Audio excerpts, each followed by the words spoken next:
अमन और सीमा एक छोटे से गांव में रहते थे। दोनों बचपन से ही अच्छे दोस्त थे और समय के साथ उनका यह दोस्ती प्यार में बदल गया। परिवार की सहमति से उनकी शादी हो गई। शादी के कुछ साल बाद उनके घर एक प्यारे बेटे का जन्म हुआ। उनकी जिंदगी खुशहाल थी। एक दिन अमन को शहर में नौकरी मिल गई। वह रोज सुबह काम पर जाता और रात को घर लौटता।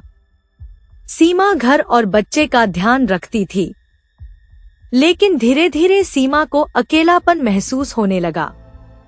अमन अपनी नौकरी में इतना व्यस्त हो गया कि वह सीमा की भावनाओं को समझ नहीं पाया। एक रात अमन ने सीमा को अपने कमरे में मृत पाया। उसने आत्महत्या कर ली थी। अमन के पैरों तले जमीन खिसक गई। पुलिस जांच करने आई और अमन को सीमा की मौत के लिए जिम्मेदार ठहराते हुए गिरफ्तार कर लिया। अमन ने लाख सफाई दी, लेकिन कोई उसकी बात सुनने को तैयार नहीं था। अमन को 10 साल की सजा सुनाई गई।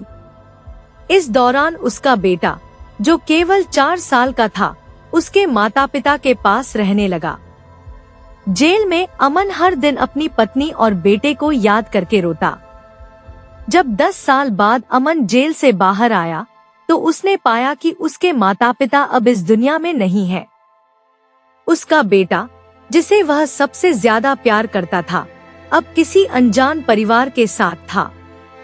उस परिवार ने कहा कि अगर अमन अपने बेटे को वापस पाना चाहता है, तो उसे 3 लाख रुपए देने होंगे। अमन ने उनसे गुहार लगाई कि वह मेहनत करके पैसे कमा लेगा और उन्हें दे देगा, लेकिन वे नहीं माने। अमन का दिल टूट चुका था, लेकिन उसने हार नहीं मानी।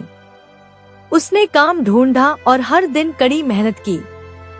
उसकी एक ही ख्वाहिश थी, अपने बेटे को फिर से गले लगाना और उसे अपनी जिंदगी का हिस्सा बनाना।